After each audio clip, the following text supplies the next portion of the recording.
Kahinlər. Beləcə zaman keçdikcə əkinçilik və maldarlıq yaranır. Qəbilələr tayfalara və tayfa ittifaqlarına çevrilir və bu inkişaf şamanlara da təsir edir. Məsələn, Avstraliyada qəbilə icması tayfalara və şəhər dövlətlərə kimi inkişaf etmədiyinə görə orada dini inanclar da şamanizm səviyyəsində qalır. Amma Babil, Şumer və Misir sivilizasiyaları artıq şamanizmi kahinlik dərəcəsinə inkişaf etdirirlər. Əgər şaman tək idisə və şaman olmaq hüququ demək olar ki, hər bir qəbilə üzvündə var idisə, kahinlik artıq kahinlər tərəfindən seçilmiş adamlara verilir və bir çox hallarda nəsillikcə keçir. Əgər şaman tək idisə, kahinlər artıq böyük kommuna və qruplaşmadan ibarət sistemdə birləşir. Kahinlər yerli hakimiyyət ilə demək olar ki, eyni qüvvəyə malik olurlar və cəmiyyətə onların sözü ildırım sürəti ilə təsir edir. Artıq Babil və qədim İran dövründə kahinlər böyük torpaq sahələri, qullar və güclü siyasi qüvvəyə malik idilər. Bunlardan əlavə kahinlər heç bir müharibədə iştirak etmir, vergi vermir və əkinçilik maldarlıqla məşğul olmadıqları üçün onların böyük asudə vaxtı yaranır. Bu vaxt ərzində kahinlərin məbədlərində elm inkişaf etməyə başlayır. Tibb, astrologiya, tarix də digər dövrün vacib elmləri bu məkanlarda toplanır və inkişaf etdirilir. Qədim Hindistanda kahinlər Brahman kastasında birləşir və hakim təbəqədən üstün sayılırdılar. Eyni ilə Meksika və Peruda formalaşmış şəhər dövlətlərdə hakim təbəqəni kahinlər tuturdu. Mən düşünüb dedim, yəni belə desək, əgər qəbilə icmasında fiziki güc hesabına kimsə başçı olurdusa, artıq şəhər dövlətlərdə ağıl və məntiq, yaradıcılıq və ideya fiziki gücü üstələyir. Tamamilə doğrudur və bu elm yayılmasın deyə kahinlər öz biliklərini gizli saxlayırlar. Qədim Yəhudilərdə də kahinlik ilk yerləri tutur və hətta uzaq Çində də hakim təbəqəni Daos kahinləri təşkil edirdi. Mən düşünüb dedim, yaxşı, bəs biz necə bilə bilərik ki, bu adamlar həqiqi peyğəmbərlər deyildi? Əgər onlar elmi və mənəviyyatı təbliğ edir və axirət dünyasından danışırdılarsa, bəlkə elə ilk peyğəmbərlərdilər. Ateist gülümsəyib dedi, saysız hesabsız insan qurbanları təkcə Cənubi Amerikada hər il 200 mindən çox insanın başı tanrılara qurban olaraq kəsilirdi. Eyni ilə qullardan istifadə, zülm və davamlı qurbanlar, siyasi hakimiyyəti itirməmək üçün bəzən kahinlər öz rəqiblərinin qurban verilməli olduqlarını iddia edir və beləcə qısa zamanda bütün düşmən və təhlükəli qruplardan özlərini xilas edirdilər. Misir kahinləri fironları ilahiləşdirməklə onların egolarını yedizdirir, amma özlərindən xəbərsiz bütün qərarları onların yerinə verirdilər. Yəni demək istəyirsiniz ki, kahinlər fironları idarə edirdi? Əlbəttə, səncə kim daha çox idarə etmə gücünə malikdir?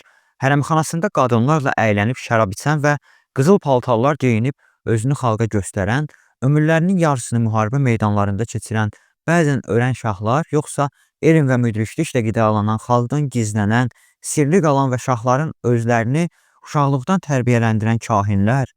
Ramzes dövründə baş kahin Bakenhonsun yanında təhsil almaq və kahin olmaq üçün uşaqlar 4 yaşından evlərindən, ailələrindən ayrılır və 20 yaşlarına kimi kahinlər tərəfindən tərbiyələndirilirdilər. Herodotun yazılarından məlum olur ki, kahinlər üçün təkcə ruhun deyil, bədənin də təmizliyi çox vacib idi. Onlar gündə 4 dəfə qüsul alırdılar, ibadət üçün yuyunurdular. Təbii ki, kahinliyin bu qədər inkişaf etdiyi bir zamanda dinlər də inkişaf etməyə başlayır. Axı, artıq axirət dünyası, tanrıların öz iyerarxiyası formalaşır.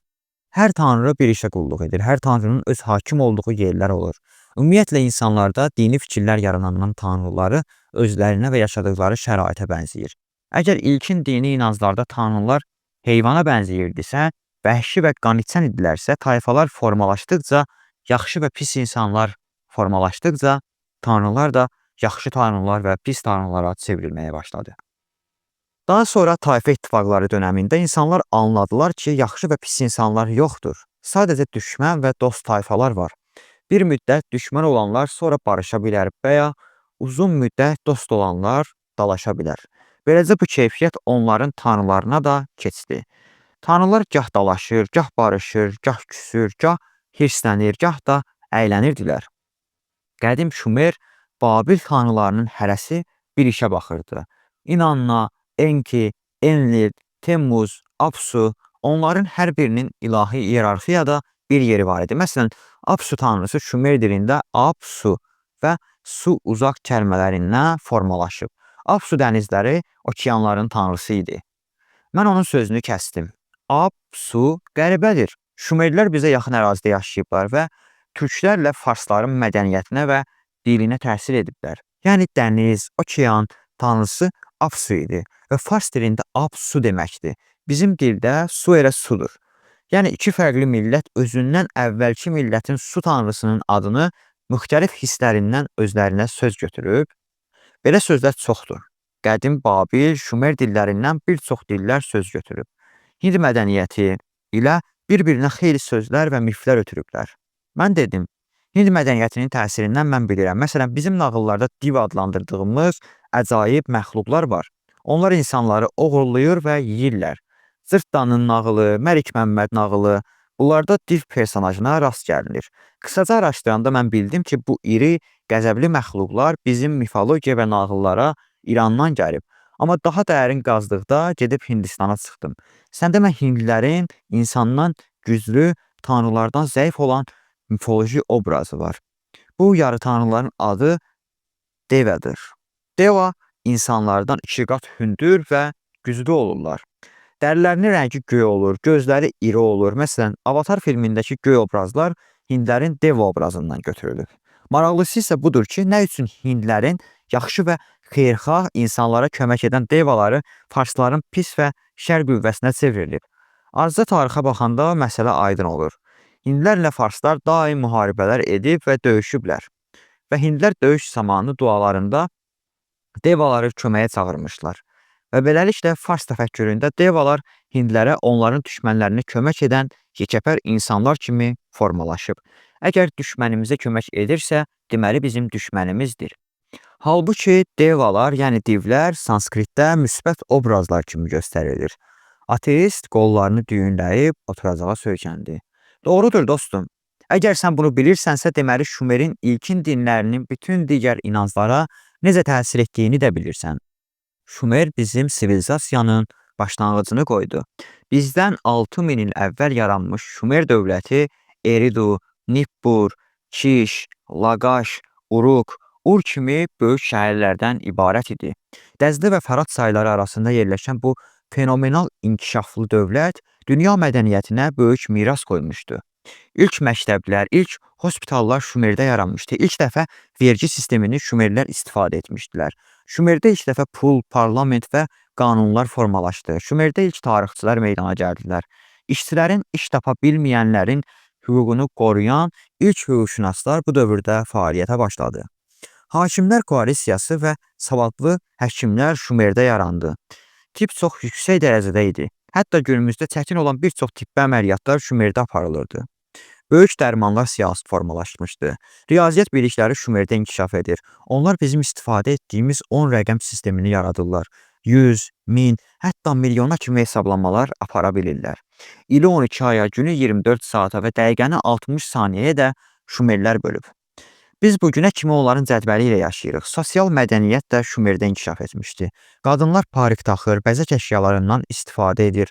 Kişilər saçlarını kəsir, amma saqqal saxlayır.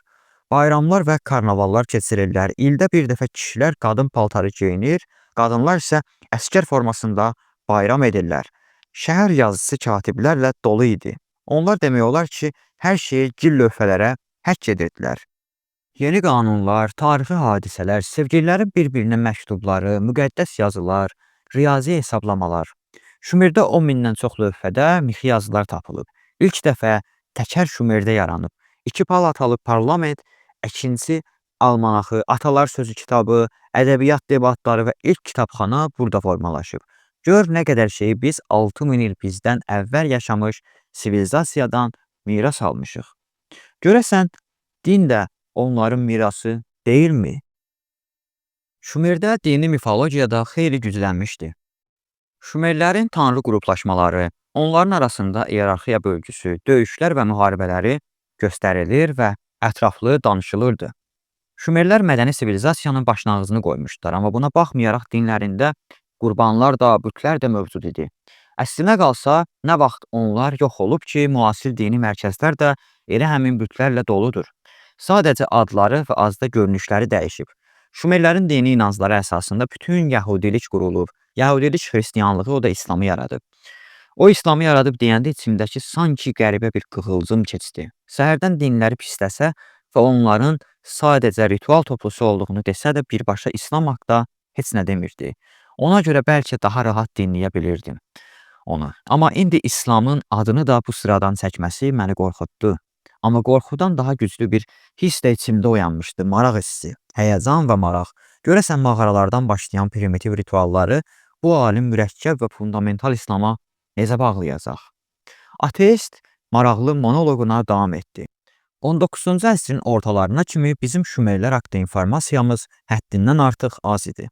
Amma orada aparılmış arxeoloji qazıntılar sonra ölü və cansız qumların altından nəhəng bir sivilizasiya ortaya çıxdı. Bu sanki torpağı qazıb altından New York kimi bir şəhərin tapılması ilə müqayisə oluna bilərdi. Torpaqlar altından Ur, Babil və Nineviya şəhərləri çıxdı. Oradakı şah saraylarından minlərlə mixi yazı və gil lövhələr tapıldı. Məşhur arxeoloq George Smith gil lövhələr üzərində nəhəng Babil poemasını oxuya bildi. Bu dünyanın yaranması haqqında olan Enuma Elish poeması idi. Və bu an qəribə bir şey baş verdi. Sivilizasiyaların toqquşması alimləri təəccübləndirdi. Onların ali kilsələrində, sinaqoqlarında, mədrəsələrində Allahın müqəddəs yazıları kimi öyrənilən elmlər və həqiqətlərin çoxallaqlı və mifik obrazlarla dolu Şumer poemalarından çıxdığını gördülər. Bu, dini qurumları heyrətləndirməyə bilməzdi. Bibliyanın Tanrı tərəfindən göndərilməsi böyük şübhə altına düşdü. Çünki Bibliyadakı hadisələr özündən 2000-4000 il əvvəlki gil lövhələrdə tamam başqa tanrılar və mifik obrazların başına gələn hadisələrlə eyni idi. Yəhudilər həmişə özlərini seçilmiş xalq hesab edir və bildirirdilər ki, onlara səmadan müqəddəs informasiya gəlir və dinlər yalnız onlara gəlir. Sanki Allahdan ekskluziv almış xalq kimi özlərini digərlərindən üstün tuturmuşlar. Amma Yəhudilərin hələ kiçik qəbilələrdən və primitiv, hələ tam formalaşmamış cəmiyyətdən ibarət olduğu vaxtlar Şumer, Babil sivilizasiyası inkişafının zirvəsini yaşayırmış. Təbii ki, inkişaf etmiş bir mərkəzin dini inancları da özündən daha primitiv bir yerə təsir edir. Bibliyadan nə bilirsən? Mən dedim. Nə çox bilirəm, nə də az. Amma bildiklərim var. Məsələn, Adəm-Həvva hekayəsi, insanın torpaqdan yaradılışı, cənnət və cəhənnəm, Aver və Kain qardaşlarının hekayəsi, Habil və Qabil. Musaya Sinay dağında enmiş 10 ayə, Musa peyğəmbərin zənbildə xilas olması və Fironun ailəsinə düşməsi, şeytanın ilan cildində insanları aldatması, Yəhudilərin sünnət, şabat və donuz əti yeməmə qanunları, Nuhun gəmisi və onlarla belə hadisə. Bibliyadan bunları bilirəm. Təbii ki, Yəhudi dönəminin Bibliyasından, amma Xristiyan dönəminin İncili eyni hekayələri təkrarlasa da, orada İsa peyğəmbərdən də hekayələr var. Ateist dedi, İsa peyğəmbərə hələ çatacağıq. Hələlik isə elə sənin saydığın Bibliya hekayələrinin necə Şumer və Babil miflərindən götürülüb dəyişdirildiyini danışmağa başlayacağam. Bunların bir çoxu Quranda da var və təbii ki, ona da təsir edəcək. Təbii ki, Şumerlərin dini inancları birbaşa Yəhudilərə keçə bilməzdi, çünki aralarında uzun əsrlər fərq var idi. İlkin Yəhudi xalqının formalaşmasından əvvəl Şumer sivilizasiyası bitmişdi, amma buna baxmayaraq Şumerlər öz zəngin mədəniyyətlərini qonşu dövlətlərdə olan Assurlar, Babil, Xet, Huritlər və Arameylərə ötürə bilmişdilər. Keçək Bibliyanın Şumerlərdən təsirlənib uydurulan hissələrinə. Adəm və Həvva. Əvvəlcə heç nə yox idi və Allahın ruhu su üzərində gəzirdi. Niyə? Dindarlar bunu izah edə bilmir. Sonra o 6 gün ərzində bütün dünyanı yaradır. Allah Adəmi torpaqdan yaradır və Adəm cənnət bağında yaşayır. Bibliyaya görə Həvvadan əvvəl Adəmin başqa yoldaşı olur. Onu da Allah torpaqdan yaradır və onun adı Lilit olur. Lilit də torpaqdan yarandığı üçün Adəmlə mübahisə edir və bərabər hüquqlu olduqlarını deyir. Bundan sonra qanadlanıb uçur və o vaxtdan kiçik uşaqları gecələr oğurlayıb öldürür. Daha sonra Allah Adəmin qabırğasından ona Həvvanı yaradır və ona öz ruhu ilə nəfəs verir. Beləcə Adəm, Həvva Eden bağında yaşayırlar. Allah onlara xeyir və şəri dərk etmə ağacından meyvə yeməyi qadağan edir. Amma cənnətdə təkcə bu ağac olmur. Həyat ağacı. Bu nədir? Nəyə lazım idi ikinci ağac? Daha bir açılmamış fakt. Şeytan ilan cildinə girərək Həvvanı yoldan çıxarır. Beləcə Allah Adəmlə Həvvanı cənnət bağından yerə qovur və Adəmə deyir ki, onun nəsli ömrü boyu ruzini əziyyətlə, alın təri ilə qazanacaq və torpaqda işləyəcək. Burada qısaca Adəm və Həvva hekayəsi ilə tanış oluruq. İndi isə keçək hekayənin ilkin Şumer versiyasına. Allahın ruhu su üzərində uçurdu. İlkin Şumer tanrısı Apsu su tanrısı idi və əvvəlcə o heç nəyi yaratmamış, yalnız su var idi. Su tanrısının hər şeydən əvvəl suyun yanında olması daha məntiqlidir. Görünür, Yəhudilər bu mifi tək Allahlığa gətiriblər. Amma yalnız bir tanrı olduğundan onu su tanrısı etmək olmazdı. Amma görünür, monoteizm hələ tam formalaşmadığından Allah işıq belə olmayan vaxtda su tanrısı Apsu kimi suyun yanındaymış. Allah Adəmi torpaqdan yaradır. Enki və Nimma haqda Şumer mifində bu tanrılar insanı Apsunun dənizinin dibindən çıxarılmış gil torpaqdan yaradırlar. Babil mifi Enuma el işi deyir. Marduk adlı tanrı ox, dəyənək və balıqçı toru ilə Tiamat adlı digər tanrıya hücum edir və ona qalib gəlir. Onlar onu iki yerə parçalayır. Biri səma olur, biri yer. İki gözünü yerə atır və onlar Dəzlə və Fərat çaylarına çevrilirlər. Sonra Marduk Abzunun qanı ilə gili qarışdırır və beləcə onun oğullarını yaradır. Beləcə digər çaylar, göllər və sular yaranır. Gördüyün kimi bu qədim Babil mifi əslində suların necə yarandığını anlatmağa çalışır. Uzun illər Babil əsirliyində qalan yəhudilərə bu miflər təsir edir və onlar gildən yaranmış insan formasını üzərində öz inanclarını qurmağa başlayırlar. Çayların, suların nə üçün Apsunun qanı və gildən yarandığını anlamaq asandır. Çünki qədim insanlar çayların, suların dibində daim gil görüblər və düşünüblər ki, bu gil onların bir hissəsidir. Su özü isə təbii ki, okean tanrısı olan Apsunun qanıdır. Bibliya Allahının isə öz övladlarını gildən yaratması isə biraz məntiqsiz çıxır. Cənnət bağı və oradan qovulma. Enki haqda Şumer mifi. Enkinin yaşadığı cənnət bağı hər cürə nemətlərlə, meyvələrlə doludur. Və orada insanlar və heyvanlar sürü içində dərdsiz və xəstəliksiz yaşayır. Günəş tanrısı Upku Enkinin xahişi ilə oraya 8 möcüzəli ağac gətirir və onları orada əkir. Enki öz köməkçisi İsimu da deyir ki, gedib o 8 ağacın 8 meyvəsini dərsin. Köməkçisi meyvələri gətirir və Enki meyvələrdən yeyir. Qadağan meyvə. Bundan sonra 8 orqanı xəstələnir. Hər meyvə bir yeri zədələyir. Çənə, diş, qabırğa və s. Enki cənnət adasını tərk etməli olur. Cənnətdən qovulma. Həvvanın qabırğadan yaranması. Beləcə 8 yarası olan Enki onun hər yarasını sağaltmaq üçün bir tanrı yaradır. Qabırğasını sağaltmaq üçün yaratdığı qadın tanrının adı Ninti olur. Ninti Şumer dilində qabırğanın tanrısı. Nin, ti kəlməsində ti qabırğa deməkdir. Beləcə daha bir məntiqsiz Bibliya mifi hardasa çox nağılvari olsa da məntiq əldə edir. Qadını qabırğadan yaratmaq çox mənasız bir işdir, amma qabırğanı sağalda bilən ilahənin adının kökündə qabırğa sözü varsa, bu ən azı ədəbi baxımdan daha mənalı çıxır və primitiv olsa belə izah olunur. İlanın gəlişi və Adəmin ölümsüzlüyünün bitməsi. Qəribədir. Axı şeytan niyə cənnət bağına ilan kimi daxil olmalı idi? Əgər o insanları öz tərəfinə çəkmək istəyirdisə, ceyran, ya maral, göyərçin, ya başqa bir gözəl heyvan cildində gələ bilməzdimi? Həm nə üçün ilan bu meyvə sizi Allahlar kimi ölümsüz edəcək deyir? Niyə xeyir və şəri dərk etmək? Ağacının meyvəsi artıq onsuz da ölümsüz olan Adəmlə Həvvanı ölümsüz etməli idi. Axı Tanrı da onları ölümlə cəzalandırır və deyir ki, bu meyvəni yediyinizə görə sizi ölümlə cəzalandırıram. Əgər ölüm Allahın onlara cəzası olursa, demək onlar ölümsüz idilər. Elə deyilmi?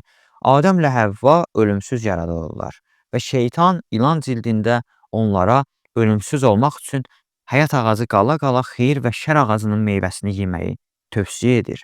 Səncə ölümsüzlük həyat ağacının meyvəsi olmamalı idi? Amma əslində bu qarışıq və məntiqsiz Bibliya hekayəsi qədim Şumer mifində çox məntiqli izah olunur və bütün qarışıq fiqurlar sanki öz yerini gəlib tutur. Şumer qəhrəmanı Gilgameş dünyanı gəzir və ölümsüzlük dərmanı axtarır. Artıq ölümsüzlüyə məntiqi bir açıqlama. O gəlib cənnət adasına çıxır və burada tanrıların sevdiyi Utnapiştundan həyat bitkisini alır. Həyat ağacı. Geriyə qayıdarkən tanrılardan biri insanın tanrı kimi ölümsüz olmasını istəmir və ilan cildinə girərək Gilgameşdən həyat bitkisini alır və yeyir. Beləcə insan ölümə məhkum, ilan isə ölümsüz olur. Şumer miflərində və eləcə də bütün Okeaniya qəbilələrinin miflərində ilan insandan ölümsüzlüyü oğurlamış məxluq kimi tanınır. İndi gəl sadə bir məntiqlə düşünək. Niyə ilan? Nə üçün məhz ilan insanı ölümə məhkum etməklə özü həyat bitkisini datmış olur? Burada əslində Şumerdən əvvəllər baş vermiş qədim psixologiya var. İlan insanı sancır və insan 20 dəqiqə ərzində ölür. Qədim insanlar üçün bu qəribə gəlirdi. Çünki qan axmır, insan parçalanmır, yeyilmir, amma tez bir zamanda ölür. Zəhərin nə olduğu bilinməyən bir dövrdə insanlar ilan sancmasını həyatı insan içindən sormasına bənzədirdilər. Beləcə, ilan insanın canını sorur və ilan hər il dərisini dəyişir. İlanın hər il qabıq dəyişməsini görən qədim insanlar onun ölümsüz olduğunu və hər dəfə köhnə bədənini tullayıb təzə bədən geyindiyini düşünürdülər. Beləcə bu Şumer mifində folklor ilə poema bir-birinə qarışır. Ölümsüzlüyü axtaran insan və insandan ölümsüzlüyü oğurlayan, dəri dəyişə bilən ilan. Əslində məntiqi və qədim bilikləri birləşdirdikdə insan beyni bu inancların necə yarandığını aydın görə bilir. Vaxtilə əsirlikdə olan yəhudilər isə Babil dilini o qədər yaxşı bilmir. Onlar qədər savadlı olmur və oradan buradan eşitdikləri mifləri bir-biri ilə qarışdırıb heç bir anlam daşımayan hekayələrə çevirirlər. Təbii ki, sonradan onlara min anlam da qoşmaq olar. Amma ilkin mətn özü-özlüyündə köçürülmə olduğunu və yarımçıq qavrandığını çoxallahlı bir dindən təkallahlığa uyğunlaşdırıldığı hər sətrində sübut edir. Adəmin birinci qadını Lilit. Lilit ivrit dilində gecə yaratığı, eyni də ərəb dilində Leyl, gecə sözü ilə eyni kökdür. Şumer və qədim Babil dastanları və şifahi xalq ədəbiyyatında Lilitu adlı cinə rast gəlinir. Qədim Şumer dilində Lil ruh, külək mənasını daşıyır. Ondan sonra formalaşmış Akkad dilində isə Lil gecə deməkdir. Beləcə Semit dillərindən əvvəl yaranmış Akkad və Şumer dillərinin qarışığından Lilit adı belə vahiməli məna daşımağa başlayır. Gecə ruhu və gecə yaratığı. Kabbala inancına görə Lilit Adəmlə mübahisədən sonra cənnətdən qaçır və qüruruna görə Allahın 3 mələyi tərəfindən cəzalanır. Və Lilit Yaxve ilə şərt kəsir. Yaxve Bibliyaya görə Allahın yeganə adıdır. O bir də bağışlanmayacaq və cənnətə qayıtmayacaq. Əvəzində isə yeni doğulmuş uşaqları öldürəcək və kişilərin yuxusuna girərək onları şəhvətləndirib yoldan çıxaracaq. Məsələn, bu mif Qurandakı şeytan obrazına da çox yaxındır. Şeytan qürurlanır ki, Adəmi torpaqdan yaratmışsan, məni alovdan, mən ondan üstünəm. Lilit də qürurlanır ki, Adəmi də, məni də torpaqdan yaratmışsan, biz bərabərik. Şeytan cənnətdən qovulur, Lilit cənnətdən qaçır. Şeytanla Allah şərt kəsirlər və şeytan deyir ki, qiyamətə kimi insanları Allahın yolundan çıxart. Lilitlə Yaxve şərt kəsirlər ki, günlərin sonuna kimi Lilit yeni doğulmuş uşaqları öldürəcək və gecələr kişilərin yuxusunda onlarla sevişərək onları yoldan çıxaracaq. Təbii ki, bu mif İslamdan da əvvəl ərəblərə məlum idi. Çünki onlar da Semit qrupuna daxil idilər və yəhudilər kimi ərəblərdə də uşaqları öldürən cin qadın Lilitə inan var idi. Hətta yeni doğulmuş uşaqların beşiyi üzərində amuletlər qoyur və Liliti qovmaq üçün onun digər adları yazılan yazıları asırdılar. Məsələn, Batna, Bətn. Şumerlərdə isə Lilit, Lilu, Lilitu adları ilə məşhur idi. Bu demonlar daha sonra Yunan və Latın mədəniyyətlərinə də İnkub və Suqqub kimi daxil olmuşlar. Türk mədəniyyətinə isə bu demon qarabasma kimi daxil olub. O kişilər üçün qadın, qadınlar üçünsə kişi dilində gecələr gəlir və yatan insanın sinəsində oturur və onu boğmağa başlayır. Qadınları şəhvətləndirir, onları hamilə edir. Qəribədir. Ermənilərdə Lilit qadın adı çox məşhurdur. Onun anlamı nə qədər qorxunc və pis enerjili olmasına baxmayaraq. Mən soruşdum, yəni Şumer mədəniyyəti ermənilərə də, ərəblərə də, türklərə də təsir edib? O gülümsəyib dedi, təbii ki, türklər də, farslar da, kürdlər də, ermənilər də, yəhudilər də Hamısı demək olar ki, keçmiş Şumerin bir hissəsində yaşamışlar və bu güclü mədəniyyət onlara təsir edib. Hətta türklərdən müqəddəs qanunlardan biri olan süfrəyə əvvəlcə duzla çörəyin gəlməsi belə Şumer mədəniyyətinin bir hissəsidir. Şumerlərin baş ilahələrindən biri olan İştar, yəni Astara, duz və çörəklə simvolizə olunurdu. Qədim Semitlər bu adəti götürmüş və evə gələn qonağı ilk olaraq duz çörəklə qarşılayırdılar. Bu adət daha sonra Slavyanlara da yayılıb. Çörək burada bərəkəti və qonaqpərvərliyi göstərir. Duz isə göz dəyməni və pis niyyəti götürür. Beləcə bu simvolun anlamı odur ki, evə gələn qonaq onun üçün asılacaq gözəl süfrədən yesin, amma bu süfrəyə gözü dəyməsin və duz ilə bütün pis enerjini özü ilə aparsın. Hətta bizim Latin əlifbası belə öz əsasını Şumer əlifbasından götürür. Şumerlərin bir çox millətlərə, bu onların əfsanələrinə təsiri olub və təbii ki, duz çörəkdən məktəblər və parlamentə kimi hər şeyə təsir edən Şumerlər digər xalqların allahlarını da dəyişmişlər.